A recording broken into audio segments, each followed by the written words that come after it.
ഗുരുവായൂർ ക്ഷേത്രത്തിൽ മുഖമണ്ഡപവും നടപ്പന്തലും സമർപ്പിച്ചതിന്റെ സന്തോഷത്തിലാണ് പ്രവാസി വ്യവസായിയായ വിഘ്നേഷ് വിജയകുമാർ മേനൻ.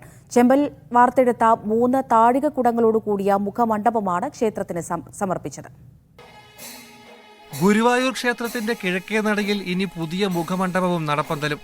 കേരളീയ വാസ്തുശൈലിയുടെ അലങ്കാര ഭംഗിയോടെയാണ് പ്രവേശന കവാടം നിർമ്മിച്ചത്. മാന്നാർ PK രാജപ്പനാചാര്യം സംഘവുമാണ് ചെമ്പിൽ വാർത്തെടുത്ത 3 താഴികക്കുടങ്ങളോടുകൂടിയ മുഖമണ്ഡപം പണിതത്. ദശാവതാരങ്ങളും കൃഷ്ണശില്പങ്ങളും നടപ്പന്തലിന്റെ ഓരോ തൂണിലും കാണാം. വഴിപാട് സമർപ്പിച്ചതിന്റെ സന്തോഷത്തിലാണ് വിഘ്നേഷ് വിജയകുമാർ മേനോൻ. വളരെയധികം സന്തോഷം തോന്നുന്നു. പറഞ്ഞറിയിക്കാൻ കഴിയാത്തത്ര ആഹ്ലാദം. കാരണം ജീവിതത്തിൽ ഇന്നേ വരെ ഈ 40 വയസ്സിൻ്റെ ഉള്ളിൽ ചെയ്തിട്ടുള്ള എൻ്റെ ഏറ്റവും പുണ്യമായ ഒരു കർമ്മം, അല്ലെങ്കിൽ മനസ്സിന് ഏറ്റവും ആനന്ദം നൽകുന്ന ഒരു കർമ്മമായിട്ട് ഞാനിതിനെ കരുതുന്നു. മലപ്പുറം അങ്ങാടിപ്പുറം സ്വദേശിയായ വിഘ്നേഷ് വിജയകുമാർ മേനോൻ UAE ആസ്ഥാനമായി പ്രവർത്തിക്കുന്ന വെൽത്ത് ഐ ഗ്രൂപ്പ് ഓഫ് കമ്പനീസിന്റെ CEO ആണ്.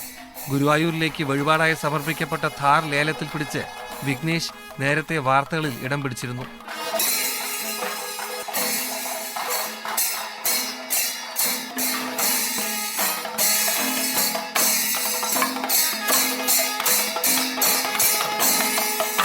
പശ്ചിമ ബംഗാൾ ഗവർണർ CV ആനന്ദബോസ് ആയിരുന്നു സമർപ്പണ ചടങ്ങിലെ മുഖ്യാതിഥി.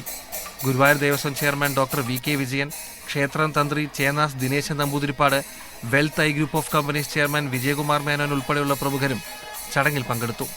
Media 1 Dubai.